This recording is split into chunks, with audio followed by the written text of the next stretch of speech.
Yes, almost. Okay. Good evening, ladies and gentlemen. Before I call the meeting to order, I want to thank everyone for being here this evening and for some of the items on the agenda and have the opportunity to speak, and then certainly for our citizens' remarks and comments. The public comments are always welcome, and I invite you to sign up if you wish to speak tonight. We have a sign-up sheet over here. I will recognize those signed up during the citizens' remarks section of council's agenda. During this agenda item, I ask the following guidelines be followed. Once recognized to speak, please come forward, stand at the podium, and for the record, state your name and if you're a resident of Lexington, Virginia. If you would like to be contacted after this meeting, please provide your contact information to our clerk, Janie Hostetter. Please make your comments to the council as a whole and do not engage the audience. Please be brief, state your position, and provide facts. Please provide written statements and/or supporting materials to the clerk for distribution to council and the city manager. Debate is prohibited. This is the time for you to share your thoughts and ideas with your city council. And lastly, please speak clearly as we want to hear what you have to say. The council allots 3 minutes to each speaker, and individuals may not yield their allotted time to another person. And if you represent a group, you are allotted 5 minutes, and you are invited to identify other members of your group who are in attendance. I remind us all that meetings of the Lexington City Council are formal proceedings and are recorded. And with that, I would like to call the meeting to order. And again, thank you all for being here for this Thursday, May 15 edition of the Lexington City Council. First item on the agenda, if you all will please stand and join me in the Pledge of Allegiance. Pledge allegiance to the flag of the United States of America and to the republic for which it stands, one nation, under God, indivisible, with liberty and justice for all. Thank you all very much. Next item is consideration of the agenda. I'm not aware of any changes or modifications to the agenda. Unless there's an objection, we will approve the agenda as presented. I just wanted to maybe add a brief discussion at the end about a potential work session on door-to-door sales. Let's note that under new business.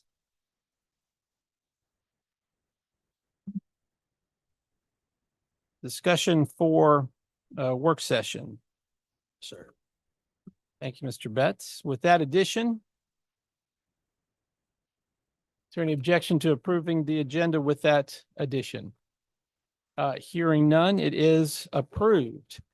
Next, we will move into proclamations, and I will step down front and invite up Stephanie Tomlin with Public Works.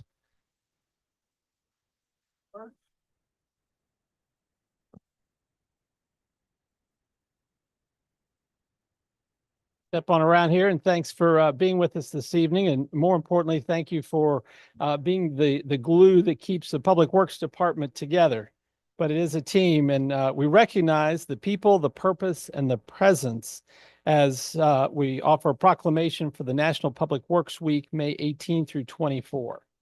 Whereas Public Works professionals focus on infrastructure, facilities, and services that are of vital importance to sustainable and resilient communities and to public health, high quality of life, and well-being of the people of the city of Lexington.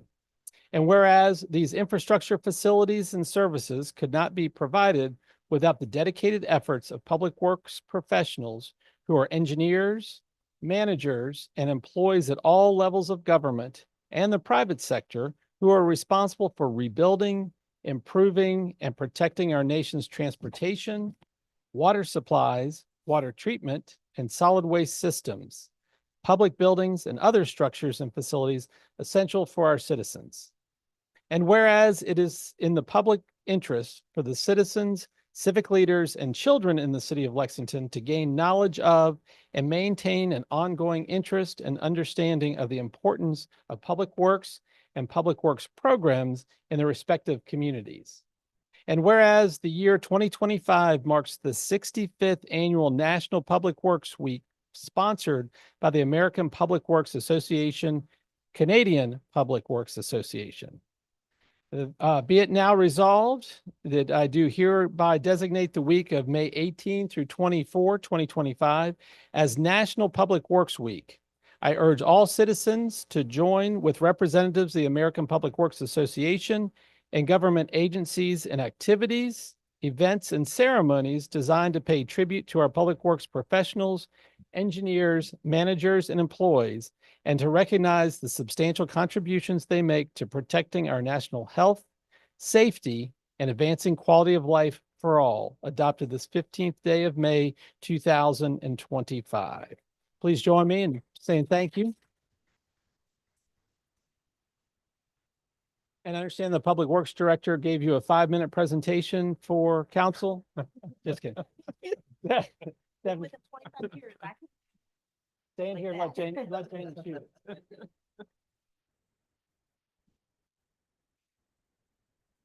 Thank you very much. Appreciate you being with us. And I'm not sure who the designee is for EMS. Come on down.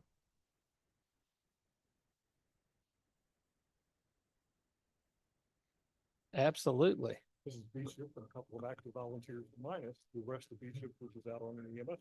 Very good. Very good. This is a proclamation expressing the appreciation of the Mayor and City Council of Lexington, Virginia, to the City of Lexington Fire Department and local EMS medical service agencies and providers. Whereas the men and women of the City of Lexington Fire Department and all EMS agencies serving the City of Lexington, Rockbridge County, and the City of Buena Vista provide a vital public service by responding to the EMS needs of our residents and visitors. And whereas the members of emergency medical services teams are ready to provide life-saving care to those in need 24 hours a day and 7 days a week. And whereas access to quality emergency care dramatically improves the survival and recovery rate of those who experience sudden illness or injury, which your team, and I proudly say, has responded to many times in the past couple weeks to the benefit of folks in need. And whereas emergency medical services has grown to fill a gap by providing important out-of-hospital care, including preventative medicine, follow-up care, and access to telemedicine. And whereas the emergency medical services system consists of first responders, emergency medical technicians, paramedics, emergency medical dispatchers, firefighters, police officers, educators, administrators, pre-hospital nurses, emergency physicians, trained members of the public, and other out-of-hospital medical care providers.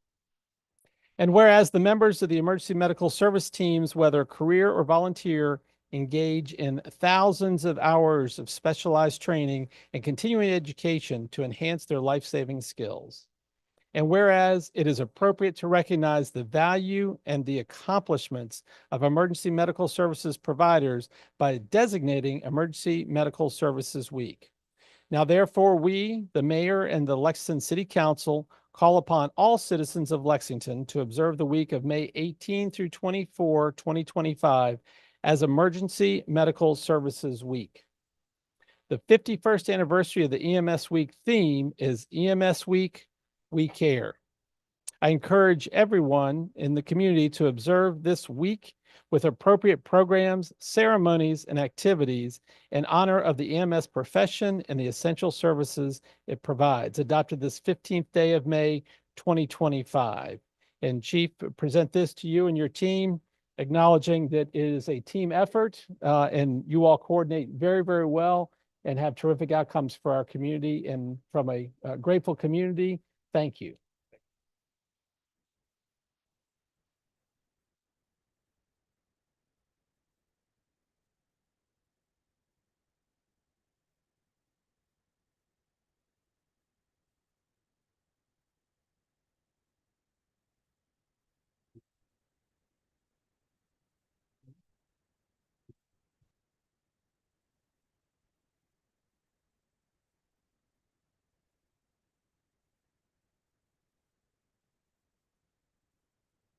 Chief always gets upset when I suggest, I hope it's a quiet evening. Apparently the Q word tends to create havoc for our fire and EMS folks.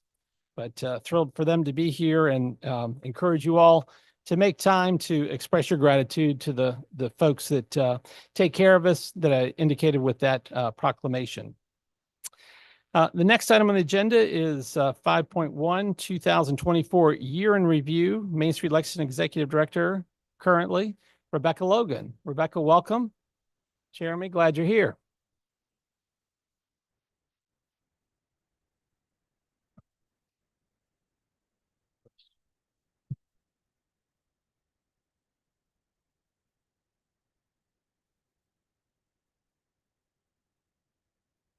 Good evening. Thank you for allowing us to speak today. Mayor Friedman, Vice Mayor Alexander, all of the city council members. Thank you so much for allowing us to give you an update on our accomplishments from 2024.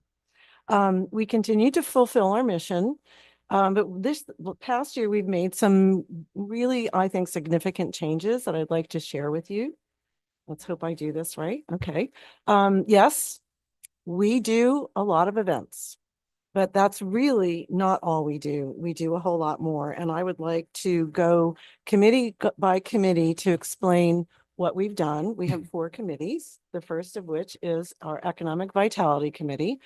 As you know, that we started this probably in 2023, but in August of last year, we launched our wayfinding portal.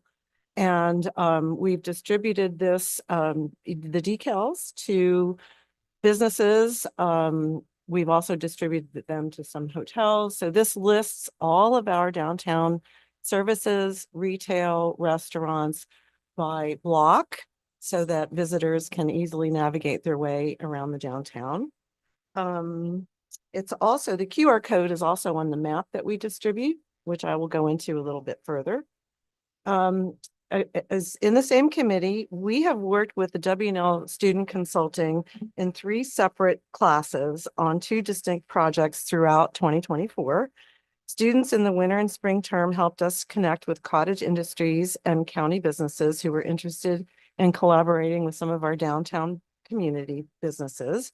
Students in the fall started on a project to estimate the number of people who visit downtown Lexington and to collect data on foot traffic using primary and secondary data resources.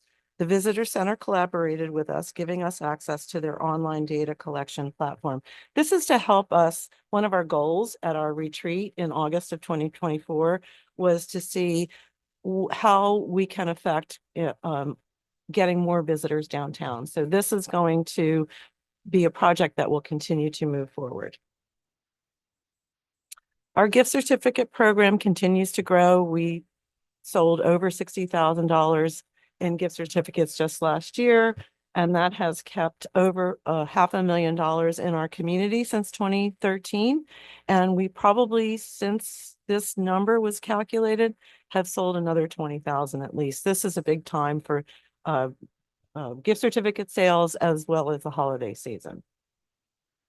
Our design committee, of course, the biggest project, having experienced the successful Gateway Triangle Garden redesign, our design committee agreed to take on the next project that was actually in the downtown enhancement plan as a suggestion, and that is to rehabilitate the courthouse grounds.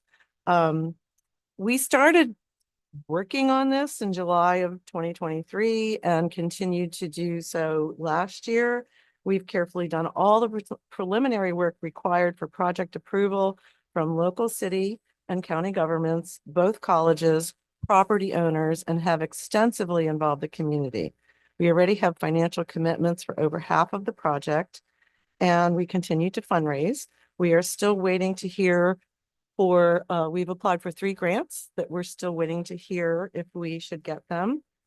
Phase 1 of the project is to move the Veterans Memorial 25 feet to the north, so it will be directly in front of the courthouse, and that should begin next month. Stay tuned.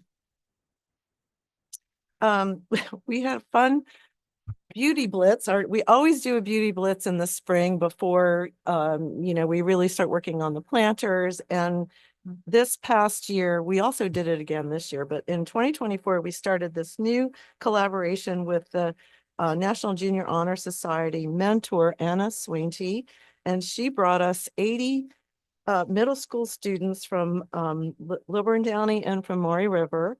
And they worked in 2 shifts, morning and then again in afternoon. And we had so much fun. They were so enthusiastic. I can't even count the number of bags of trash that they collected.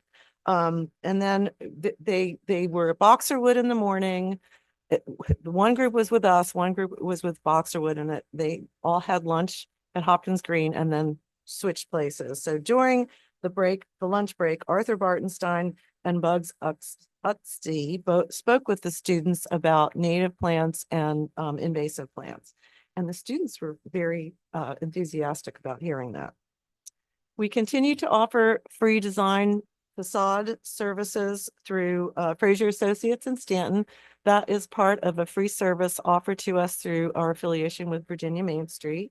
We connected one property owner to those services in 2024, and we've helped 3 other owners over the past 3 years. Signs and awnings grant continues. We actually had just a few last year. We actually anticipate quite a lot more this year because there's businesses moving, there's businesses relocating. So this is a really good, we're very proud of this fund, and we've distributed over about $20,000 so far. Our promotions committee has had a very busy year. We continue to offer monthly meetings where businesses can share ideas, concerns, hear about upcoming happenings. We offer trainings when it's appropriate because we watch national trends through our affiliation with Main Street America. And currently we are offering meetings this year at different hours to accommodate the schedules of more businesses to get more folks to come and join us. We have a very robust website, which this again is our wayfinding page is on this, but we also list, if you don't go through the wayfinding QR code, we have a list of every business by category with a link to their website and or social media account. We also publish a monthly newsletter, which is really geared toward the community. And this is listing what businesses are offering for that month, as well as downtown happenings. Our downtown map, as I mentioned, is sort of tied in with the QR code for wayfinding, but this is actually physically distributed to all of our businesses, to area hotels. We try to get this in as many places in the county as well as within the downtown. And the visitor center has helped us distribute some of those as well. Mark Reed isn't here tonight, I don't think, but he's been really good getting them to all the hotels as far as Stanton. So we appreciate that. Social media, we've used Facebook and Instagram last year more strategically and encourage businesses to share our content with their audience so that we can improve our reach through social media. Our largest engagement and reach has really occurred when we're spotlighting new businesses or businesses relocating. Some of our well-established businesses did have to move this past year. And of course, anything about beautiful downtown Lexington and the seasonal changes has attracted a lot of attention. This is where the bigger changes happened last year. For the holiday, we changed up what was used to be called Love Lex Lotto. We like alliteration, is now Small Business Sweepstakes. And we really, it was sort of being, I don't want to say abused, that's a little too strong, but it was starting to get not as effective as we wanted it to be. So we insisted that folks that participated as shoppers had to spend some money in the businesses that they shopped to get a sticker. We only limited it to 5 locations, and then you were automatically enrolled in the chance to win one of 3 shopping sprees. And what we found was not only were the businesses really happy, but the shoppers were just as happy. So it was a good pivot, and we were excited that it worked well. We also did an online holiday gift guide this year with 9 different categories that were offered to us by the businesses themselves, so that were curated by the businesses. The businesses said they saw an increase in either online sales, if that was a possibility for them, or for folks coming into the shop to purchase those items. So I think that helped too for our holiday. Our organization committee at our board retreat in August of last year, we set some goals, and I need to find them. Give me a minute. We recognize that much of our operating funds come from you folks, and we are very appreciative of that. So at our retreat, one of the goals we set was to increase our revenue by $30,000. These are the numbers that we had to compile for our data collection, data bonanza, I think, for Virginia Main Street every January. And whereas these are real and impressive numbers, I do want to say that only about $15,000 of that was available to our operating expenses. So we're about halfway through our goal. We still have a few more months, and we have a dedicated subcommittee developing additional funding. So we are mindful and appreciative of your funding, but we are also looking to do more of that on our own. So thank you. We happily offer these services through your investment. We feel that we're an event coordinator, we're an economic development team, we're a beautification department, and we are a liaison for our businesses. And we're happily to do that. And these are basically a recap of the services that we offer for your dollars. Thank you. Finally, give me a moment here. As you know, I will be retiring next week, although I will continue to be the project liaison for the duration of the courthouse grounds rehabilitation. I've enjoyed my role as executive director, but I am very pleased to officially announce that Jeremy Franklin will be my replacement. Would you please come up with So Jeremy has been with Main Street Lexington for almost 2 years, and honestly, we could not have accomplished much of what I just explained to you without his help. We're so appreciative. I ask that you continue to offer him the same guidance and support that you've so graciously offered me. Our organization and your investment is in very capable hands under Jeremy's leadership.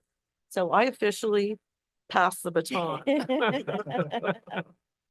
That's it. Any questions? Thank you, Rebecca. Members of council have questions. Leslie. Not a question, but I just want to say thank you for all you've done. I was on the Main Street board when you had already been on the Main Street board and been very active, but when you became executive director, you've done a fabulous job, and I'm glad that you'll still be helping Jeremy out and working on the courthouse project. He has my cell number on. That's it. And Jeremy, welcome aboard. I'm glad you're moving into that position. Well, since you're putting me on the spot, no, I'll just say I am also very grateful for Rebecca's work with our organization. I am very excited to be stepping into my new role, and I look forward to working with all of you. Excellent. Great job. Thank you all. I was going to say, I got a couple of questions real quick. One, when you look at the analytics in the cooperation with the tourism, do you all get information about where people are inquiring from?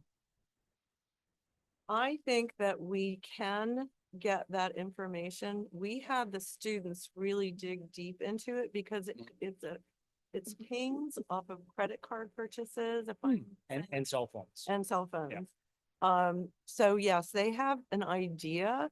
I don't think that we asked the students to track exactly where folks were coming from, Right. more just a quantitative number. Gotcha. I'm just I'm curious. sure that visitor center keeps track of that. Yeah. And I wasn't sure if some of it was clicks of people coming to the websites. Is that some of the We- information that you all? We have access to that, and I didn't think to look at Right. it, but because of the wayfinding and the downtown map being on there with the QR code, we are getting a lot more activity on our website, and I Right. didn't think to track that for you. Just as a tool, don't need to know it at this level, but obviously a great tool and interesting information to figure out how many folks are coming to visit and ideally where they're coming from. I know that the organizers of the Memorial Day celebration are eager for you to start, but not until after they've had their celebration. So We had many conversations about that and they were quite relieved and we said nothing's Perfect. going to happen yet. perfect. And last question, you listed bricks up there so people can purchase bricks Yes, sir. for that they can take home. Yeah. That it's not imprint to be placed somewhere, No, but no. it's a- just the old. They did not come from the sidewalks. We actually purchased them from someone who just had a pile in their backyard. yeah. And so we will be cleaning some of them this coming Saturday because we will offer brick sales to the graduating WNL undergraduates next week. Right. Very good. I was going to say, for those that love Lexington and really appreciate the Lexington brick, you too can buy one and have to carry with you from Lexington, all parts of the world. At least one. We've had a couple of parents that bought way more than one. Yeah. Terrific. I did have one question. Mr. Beck. With the program that's kept the $500,000 in the community, folks going to the local businesses, is that since 2013, is that picking up? Is it about the same? Is it is it trending upwards? Upwards. Oh, that's good. It becomes more popular every year. This right now is a very busy time for all schools, including the elementary schools, teachers' gifts. And then again in the holidays, during the holiday season. Yeah, we expect it keeps growing. It was in the 50s in 2023, over 60 last year. We'll see what we do this year, but it's become very popular. That's great. And a great way to support our local downtown businesses. Money stays downtown, no fee to the purchaser or the business that accepts the gift certificate. Yes, very good. Well, we are exceedingly grateful for your time and talents and for your patience for working on Jeremy to accept the position and hand the torch. So look forward to continued success in our downtown businesses and our historic district. Be in good hands with Jeremy, and I'm Thank- not going anywhere. Thank you. Thank you. Thank Thank you you. all. Thank you. Next item on agenda 5.2, recognizing the 2025 Region 3 winner of VML's If I Were a Mayor essay contest. And I'll call on Mitchell Smiley to come up on behalf of the Virginia Municipal League, also known as VML, for this wonderful presentation. Thank you, Mr. Mayor. Good evening, City Council. My name is Mitchell Smiley. As the mayor said, I'm with the Virginia Municipal League. I am a policy manager. I specialize in transportation and natural resources. But my visit this evening is to award the Region 3 winner for our If I Were Mayor essay competition to local student Foster Pickett. The If I Were Mayor contest is open to 8th and 7th grade students across Virginia with winners from 8 separate regions. We are very pleased to be here to award Foster with this plaque. It also comes with a gift certificate. Foster submitted an essay that focused on transportation and sidewalks in the city of Lexington. The essay contest asked students to put themselves in the position of a local official, mayors, and if they could wave a wand, what would they see in their community that they would improve? This essay focused on improving sidewalks, improving streets, changing parking, and with the primary goal of helping residents and visitors get around the city of Lexington better for people of all abilities as well as in all mode types. It's an excellent essay, and we are happy to be here to award Foster. If Foster can come up, I can hand over the award. Maybe we can take a picture. Awesome.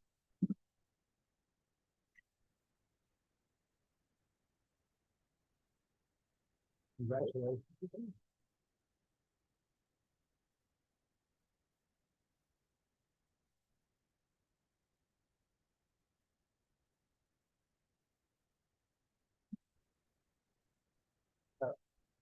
Happy for your acceptance speech. Fair enough.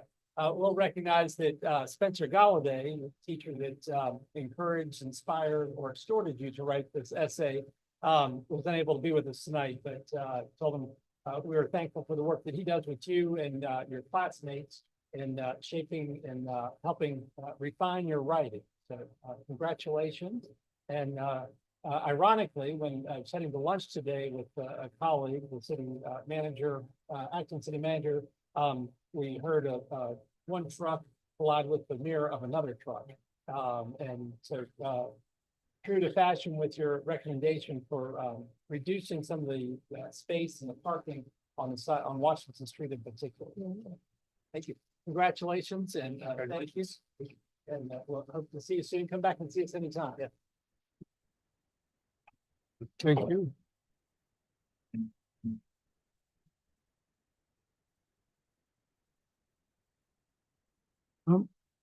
Good fun stuff. Yes, sir. Is that essay available? I have. Yeah, there was a link. Okay. Yes. Must have missed it. Thank you. I'd love to read it. Yes. It was right on target with a lot of his suggestions. Yes. Next item is public hearings, and we'd like to call on the planning director for public hearing regarding the daycare center, Blue Ridge Outdoor Schools. Welcome. Good evening to you all. We do have a request for the property at 123 West Washington Street to which has an existing daycare center. They would like to change their conditions. And those conditions are on page, well, actually 7, we'll start there. So they are currently allowed to have 13 students and they have limited operations from 9 a.m. to 3 p.m. The director is now asking for that to be changed with hours from 8:30 a.m. to 5 p.m. and for a maximum of 20 students. You'll note that, as always, you have your conditions of issuance that we ask that you follow and make that the basis for your decision this evening. And over on page 9 of your overall packet, we do have the conditions there. Again, condition number 1 simply changes the maximum number of students from 13 to 20. And the hours of operation, instead of being from 9 to 3, are requested to be from 8:30 to 5 p.m. Planning Commission did hold a public hearing and they made a unanimous recommendation in favor of the approval. We do have the minutes there from the Planning Commission meeting, have not been approached by anybody with comments from the public prior to this public hearing. Mariana did provide a nice write-up for you on page 13 or narrative for the operations of the Blue Ridge Outdoor School. Happy answering questions. Thank you, Arnie. Members of council have any questions for the planning director? Very good. This time I would like to open the public hearing, and anyone who would like to speak to this topic, invite you to do so. I don't see anyone that signed up. And not seeing anyone jumping out of their seats to speak on this topic, I will close the public comment at 7:33 and ask for council's thoughtful discussion and consideration. I'll move to approve conditional permit number CUP 2025-04 for a daycare center at 123 West Washington Street as proposed by the applicant and with the staff recommended conditions. Second. Have a motion and dueling second. Any discussion? Just to ask, since it is a licensed daycare center, so therefore are they inspected by the Commonwealth of Virginia? I'll defer to our planning director if he can speak to that and or the applicant. Had to get enough from the applicant. They do have to follow additional state standards. Absolutely. I don't know about their inspection, but I understand that yes, they do have some inspection from the state. Okay, yeah, I just know the other licensed daycares have very vigorous inspections and great. Just confirming that, just life safety. That's why I was asking. Thank you. Any further discussion? Hearing none, would ask for a roll call vote. Mr. Ziegler. Aye. Mr. Betts, Ms. Strawn. Aye. Mr. Smith, Aye. Mr. Driscoll. Aye. Miss Alexander. Motion carries unanimously. Thank you all very much. Rihanna, thanks for the good work that Bros does in our community. I was leaving a Blue Ridge Resource Authority meeting and encountered several of the children in the van. It was raining and they were enthusiastic and very sweet. So thanks for the good work and good luck with your endeavors.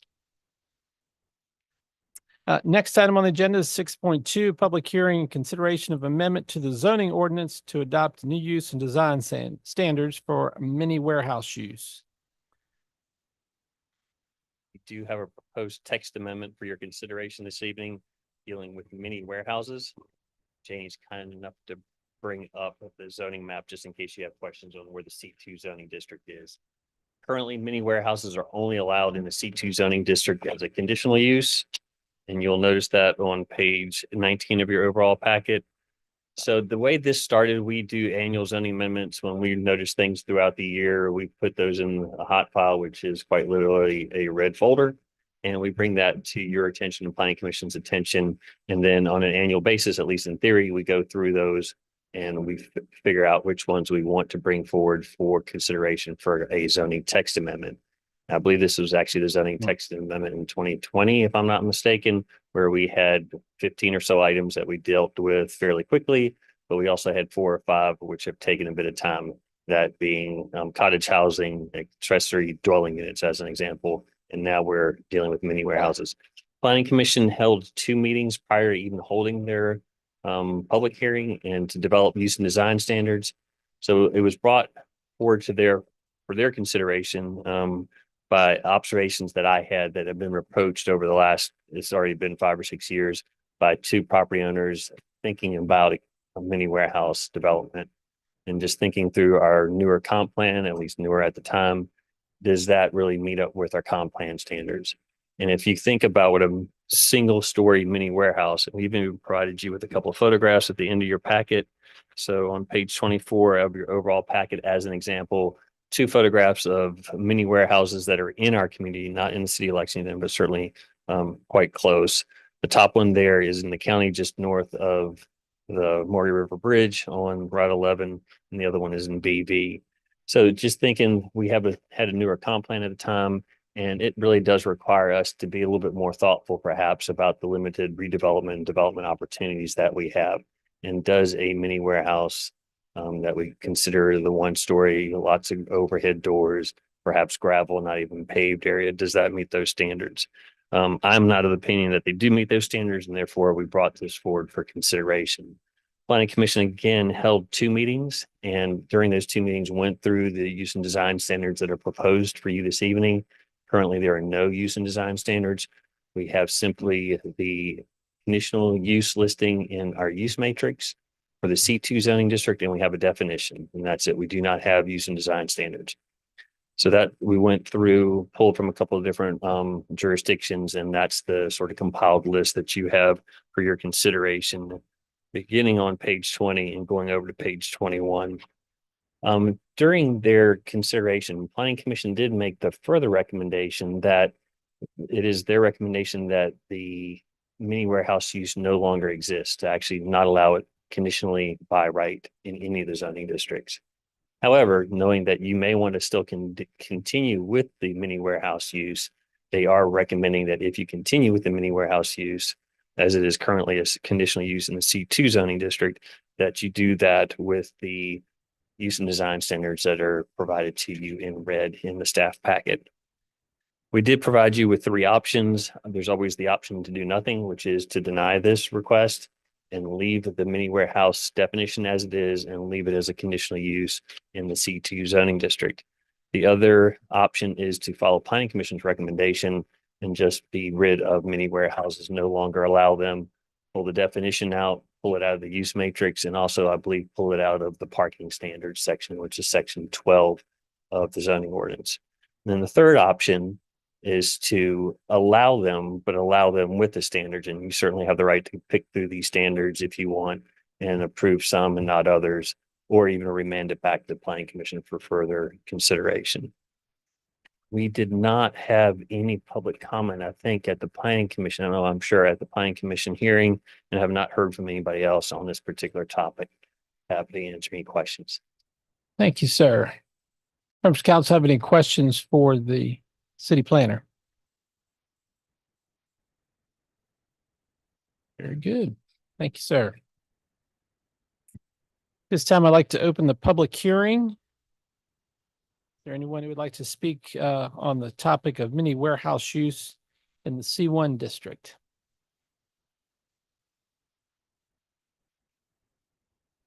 Hearing none, I'll close the public hearing at 7:40. And Arnie, you may have identified, but which color is the C2 Right, or C bright red?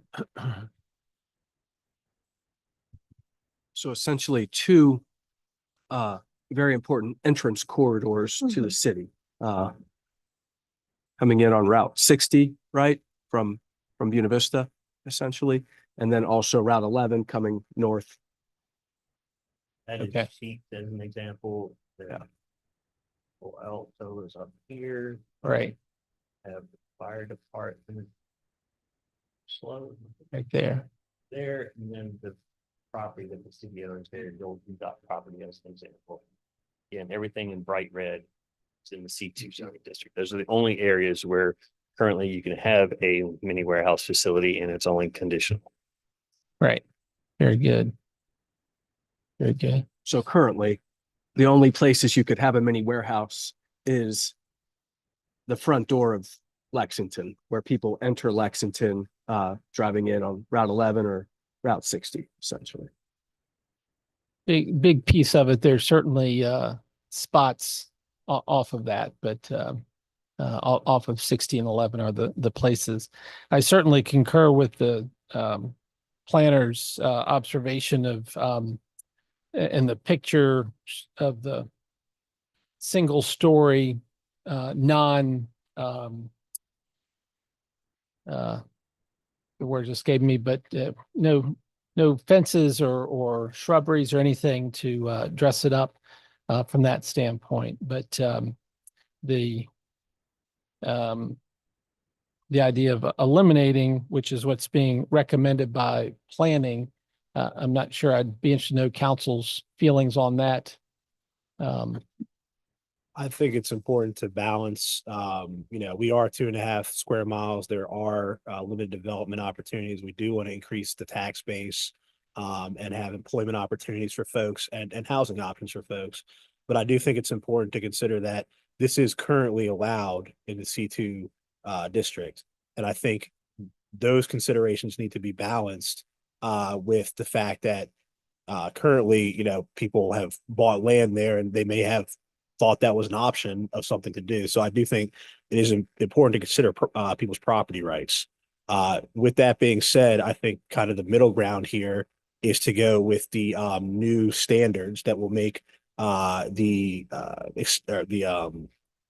mini warehouses maybe more aesthetically pleasing in our entrance corridors, and go with those standards. If we need to remand it back to planning commission to have them do further review of that, I don't think there's anything wrong with that. But I would be in favor of adopting more stringent standards in the C2 zoning district rather than outright eliminating a use that's currently allowed. Yeah, I would agree. The standards set by the planning commission that will result in a high quality facility.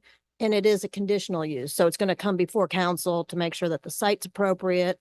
I mean, it's not going to be probably appropriate or what we want in all locations, but there's some hard to develop areas that may not have that, adequate water or sewer. These won't require a lot of water and sewer. There may be a place that this works. So I would agree with Nick that that we should continue to allow it as a conditional use with these, but incorporate the new use and design standards. Was the discussion at planning, the use standards, they're obviously very limited places that it could be. And I would concur. The pictures I see of the single shots, but the large kind of box building, if there's some design standards that would be more flexible for someone looking at a project than what's listed or What planning commission has proposed, you're saying is a little too stringent? I think, or did you all Uh, talk about I those? think from the start, there was doubt that this was the highest and best use for a lot of land Sure. in the city. So, and Arnie, if I'm presenting this wrong, you can give your take, but so that planning commission went into it with, well, if we're going to allow it, it's going to be a high quality facility. We want it to blend in with the rest of our C2 district, look like an office building. You can't have blank walls. It needs to have either a real window or a faux window and break up those expanses so that it blends. Gotcha. Do you want to say anything to that or? Please. Yeah. I mean, As an example, I guess there was some flexibility that was intended. And as we were going through the last item 6, talking about building materials, and it says here, the primary materials shall include, but are not limited to. So what we were pulling from was a shall include and be very limited. But they specifically wanted a little bit more flexibility, and they added but are not limited to brick, stone, integral, colored, textured concrete block, integral side, and fiber cement panel siding. So yes, there are standards there, but they are open enough for a designer, in my opinion, still to have some ability to have an impact on a design. Gotcha. So I also concur with Mr. Betts. There are higher and better uses than certainly mini storage, but having the flexibility in a mixed use type environment that could be different options. Not a developer, have no idea, just thinking out loud and to your point, taking away a use that doesn't necessarily make sense. Having the conditional use applied to it so that we don't end up with something that's unattractive and doesn't conform with the neighborhood or the rest of the city, I think makes a great deal of sense. So. To your point that these C2 districts are also, that's where our new mixed use zoning is now available. So looking forward, something that's attractive could be integrated into that kind of mixed use design. And I just wanted to, we've been talking, the other thing I was thinking about is that these we could benefit students and residents who are going to be, we have a model where we're moving to cottage housing, ADUs and apartments, and there'll be increased need for storage. And so I think that having that opportunity within the city is, if it's appropriately designed, is a good idea. Yeah. One of the challenges, I think, with the standards may be the cost to construct. So you end up with storage, but that is not particularly affordable. So needs to be a balance there. I appreciate the planning commission's work on this. The fact of the matter is there are many storage warehouses a quarter of a mile outside the city going towards Walmart. Now, how long they stay there, who knows? That is the access point to acreage. So they could not be there eventually.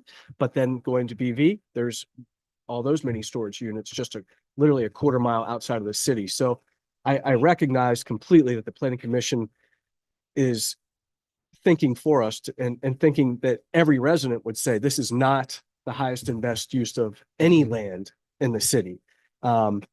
Especially with our approach on other issues where we say no to certain things because we want housing. The fact that all of a sudden we would say, well, maybe mini storage warehouses are okay.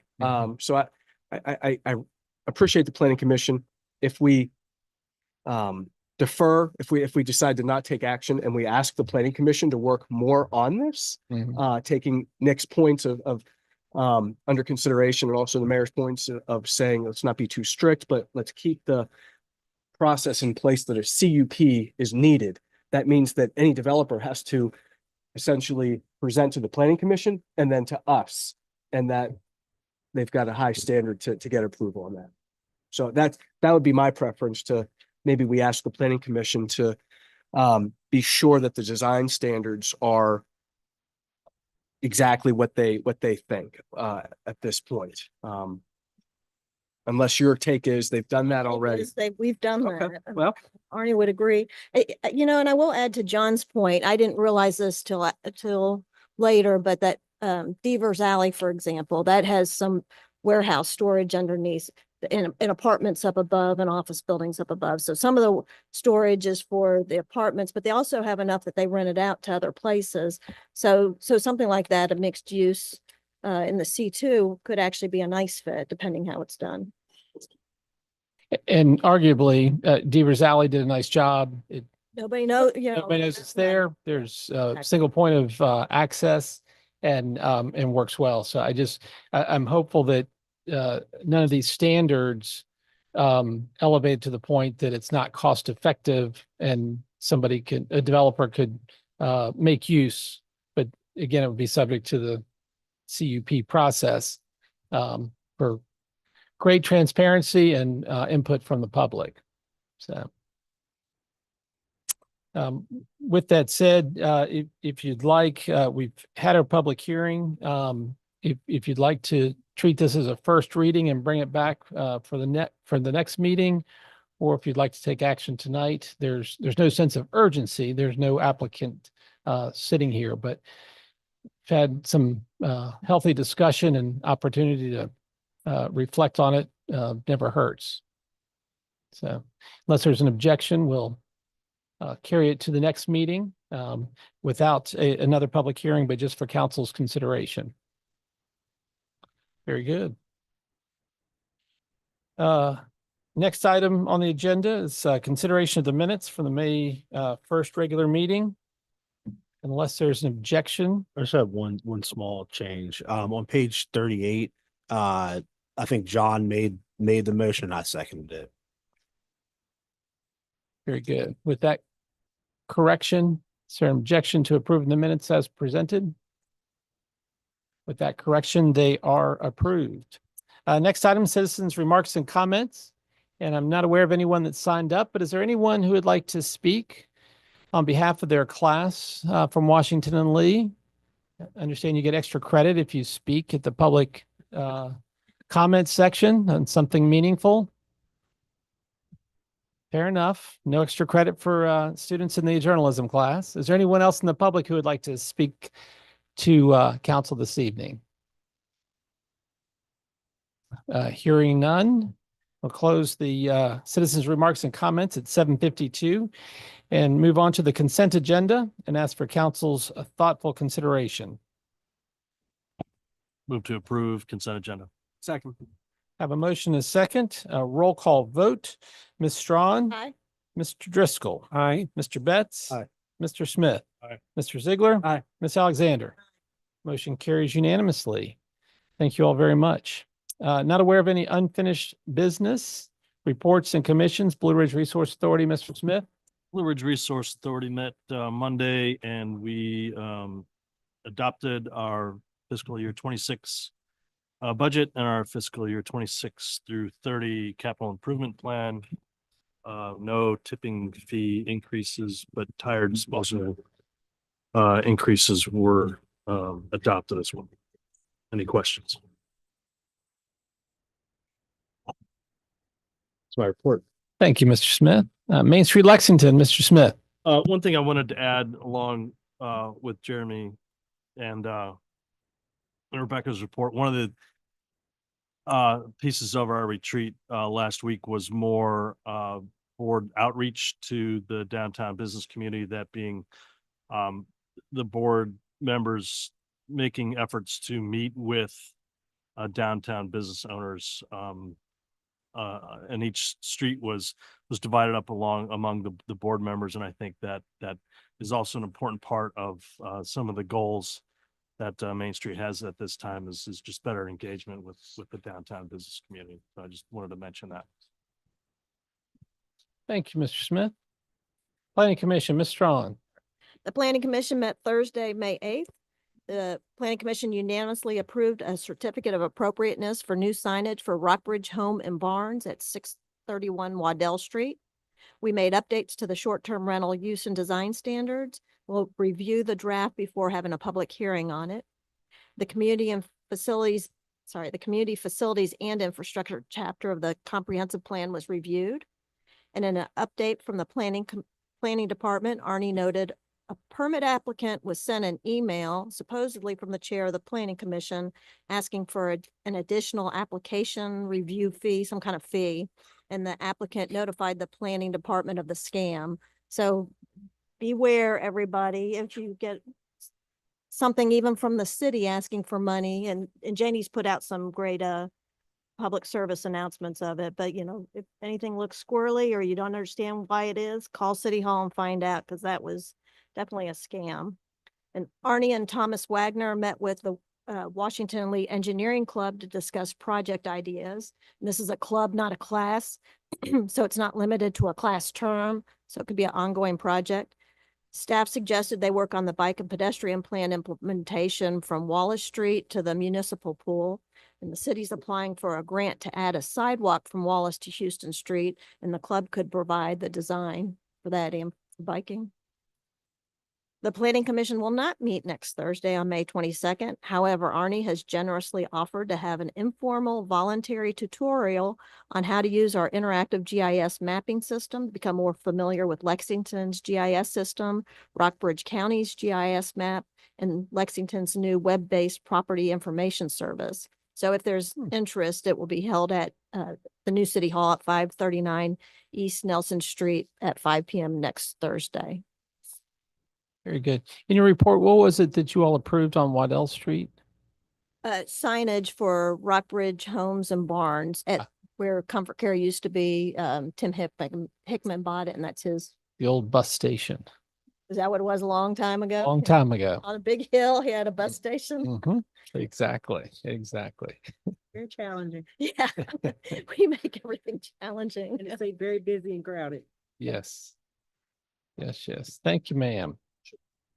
Regional Tourism Board, Mr. Betts. No report. Raro, Mr. Ziegler. Previously, I discussed the fact that we're hosting Cal Ripken 12U to state tournament. So just a couple more details on that. That will be July 2nd through the 6th, I believe. About 16 total teams will be coming to the area. And we're going to partner with 3WZ Radio. And whenever the Rockbridge or area team from Raro is participating in a game, 3WZ will broadcast and stream that particular game, which I think makes it pretty exciting that those kids get their game on the radio. So we really appreciate 3WZ. We think that's going to be a great event for Lexington. It's going to happen primarily at Brubaker and Fox Field, but then also we'll use Seacrest Field over in Buena Vista.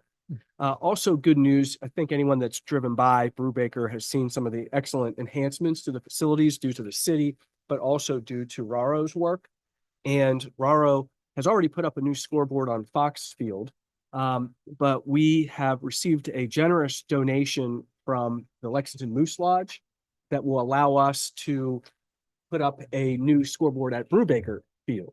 We'll also use a little bit of the remaining pickerel funds to make that happen. But that will allow that facility, Brubaker, to have its own scoreboard, Fox Field to have its own scoreboard, and then, of course, the football field there, or lacrosse field, whatever you want to call it, has a scoreboard. So we really feel that that entire area has been enhanced by the city, by donations, and by Raro. So we just appreciate Lexington's support of that, of all that Raro has been doing there. And we really appreciate these, the support from our sponsors that get their name on the scoreboard. So thank you. Terrific. My report. And Okay. thanks to Raro, they repainted the pickleball courts at Brubaker. They look great. Oh, sorry. Mr. Smith, where are the pickleball courts at Brubaker? On the basketball court. Very good. We have a storage, kind of a locker there for netting. So And it's a great setup because the nets are on wheels. You just Yeah. wheel them out, set them up, and it takes 30 seconds, you're ready to go. you just got to make sure people put them back. Right. Bring your own paddles and balls, but the nets are ready to go. And leaf blowers. Excellent. new paint job. So grab your pickleball and come have some fun. Very good. Thank you, Mr. Ziegler. Threshold Housing, Ms. Alexander. Thank you. Threshold met last week on May 7th. And Anna Crockett, right off the bat, was on the agenda, was elected to serve as vice chair. There was a lot of discussion on the homeowner helper program and the elements of such. And that program document that we received serves as a summary of the program, and it's going to be used to focus on developing a policy manual for the program. Just we reviewed a list of acceptable repairs and potential partners in the community. It was suggested that roof repair and replacements and heating repairs were recategorized as possible.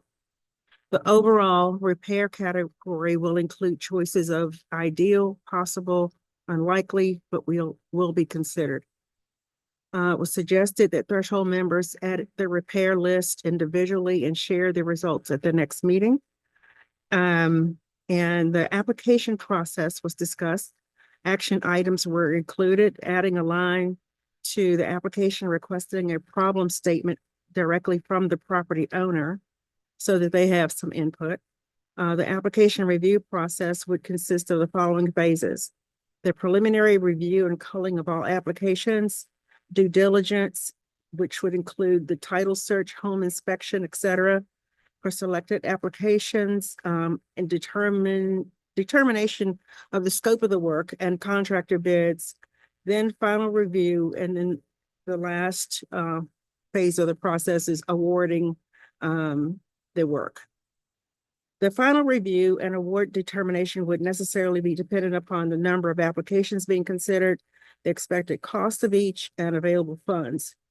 There are some concerns about getting a lot of applications and what are we going to do with numerous ones. That they would be put in an order as they came in. Staff could conduct the initial review and forward the qualifying applications to threshold for consideration. Applications that do not immediately qualify could be referred to a partner organization, referred to legal services, or considered later in the funding cycle, depending on whatever the situation is. There will be outreach to increase public awareness of the program, including advertising in the paper and on the city's social media pages. There was also discussion of mailing program information to owners of properties identified in the windshield survey as having serious deficiencies, whereby staff could provide threshold with an inventory of the eligible owner-occupied properties in one of our near future meetings. However, some of the most distressed properties were unlikely to qualify for the homeowner helper program because they are unoccupied or they have questionable ownership and or in need of possible tear down. And so more detailed information on that will be discussed at a future meeting. It was mentioned that Roanoke was considering a tax rate increase for blighted and derelict properties, and Richmond, there's a Richmond-based land bank that we will be researching because that particular land bank operates statewide, something that we could piggyback off of.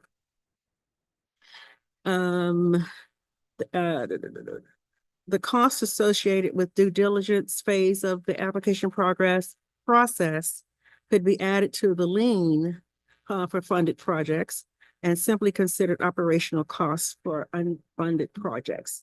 That was the gist of all of the discussion. And the next meeting is May 28th, 4 o'clock at the firehouse on the first floor. Thank you, Ms. Alexander. Any questions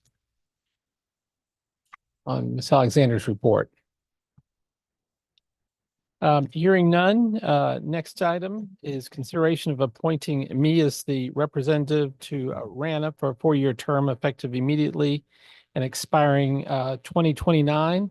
Leslie serves whatever the limit was of terms on RANA and has rolled off, and I've been representing in her since she rolled off. And if you all have no objection, I will happily serve as the representative for RANA for the city of Lexington. I'll make an official motion. I move to appoint Frank Friedman as the City of Lexington's representative on the Rockbridge Area Network Authority Board for a 4-year term effective immediately and expiring February 2029. Second. Roll call vote. Mr. Ziegler. Aye. Ms. Strong. Aye. Mr. Betts. Aye. Mr. Smith. Aye. Mr. Driscoll. Aye. Ms. Alexander. Aye. Motion carries unanimously. Thank you all. I'll do my best to represent you well and look out for the connectivity of our network and good things to come. For my report, I just want to acknowledge that whenever some of our family has things going on, we can join them and celebrate. And City Manager Tom Carroll is obviously not here. He's celebrating his daughter's graduation from college and exceedingly excited about that. And grateful to Jen for filling in and being the interim city manager and for the meeting this evening. So thank you all for the teamwork and congratulations to Deirdre. And with that, I'll turn it over to the interim city manager. One comment before we finish your report on boards and commissions. I know it's been a while since we've heard from Mr. Alligid on the MSA. I appreciated his reports and continued communication. I kind of missed that. So I'm asking for, if it's appropriate, an update from the MSA through Mr. Alligid or Director Combs. Very good. There was a lot hanging out there that is still hanging, and it's making me a little nervous. So I just Very good. my request. Thank you. We gotta know how tight to hold on to our wallets. Exactly. I don't know what to do. Thank you, Mr. Smith. Will do. Jen, take it away. Good evening. I have no report. However, I'm happy to answer any questions you may have for me. Now's your opportunity, council. She asked for it. Thank you for bringing forward a great budget and still wallowing in the glow of that. But I know you started only moments after we approved it on the next year's budget. So very And good. we will though approve the ordinance, June June 6th. Fifth. Fifth. Yeah. Very good. Very good. City attorney. Thank you, Mr. Mayor. After the last meeting, I believe I informed you I was going to meet with agents for Brightspeed at the Visitor Center the next day. And I did meet Cheryl Wagner and I did meet with Brightspeed toward the facility, gave them an overview. Can you hear me? Not really. Okay. Met with agents from, that's better. Yeah. Brightspeed at the Visitor Center and toward the facility and looked at some of the renovations, some of the upfit that Cheryl is proposing. And it's still in general preliminary stages, some of the upfit. And I think I mentioned before, the idea is that there'll be a kind of a reimbursement on rent to offset some of the costs of those upfits. So we've turned the letter of intent around again with some additional edits following that meeting, and I'm hopeful that I'll be getting a document from them. They've proposed to amend the current lease, which is fine. We did have some discussions about changing the tenant from the city of Lexington to the regional tourism program, which I had proposed. They asked for some financial information about the program, and with Jen's assistance, we provided that. So I just wanted to give you an update on that. It's moving slowly, but it is moving forward. And then second, Arnie prompted me the other day to dust off some subdivision ordinance amendments that he had proposed some time ago. And his timing was spot on because there were some changes in the General Assembly this past session to subdivision ordinances and what we can include in our subdivision ordinance. So over the next several weeks, we'll try to put together an updated subdivision ordinance that will address some of those required changes. One of those, just so you're aware, is the General Assembly has essentially taken away from city councils and planning commissions the ability to, or the requirement or the obligation, however you feel about it, to approve site plans, and are requiring that to go to the designated subdivision agent going forward. So, and that is generally how it is done across the state already. Lexington is a bit of an exception in bringing site plans to city council, but that is something that will be coming off of your plate. Not that you get a ton of them. And they're also shortening the time frame for the review, which is another reason it's probably good to move it over to an individual agent rather than having it done through the legislative process since the time frame is being condensed. Just wanted to update you on those things and happy to answer any questions you may have. Well, I'll remind you that Lexington is exceptional Absolutely. by all measures. And along those lines, when you talk about the designee, would that be It's the subdivision agent, so it would be, the planning director yeah, it would be or city manager? It would be an administrative as opposed to legislative. whoever you designate. Very good. And it would be, yeah, city manager or designee down. Okay. Most good. jurisdictions use the zoning officer as that official.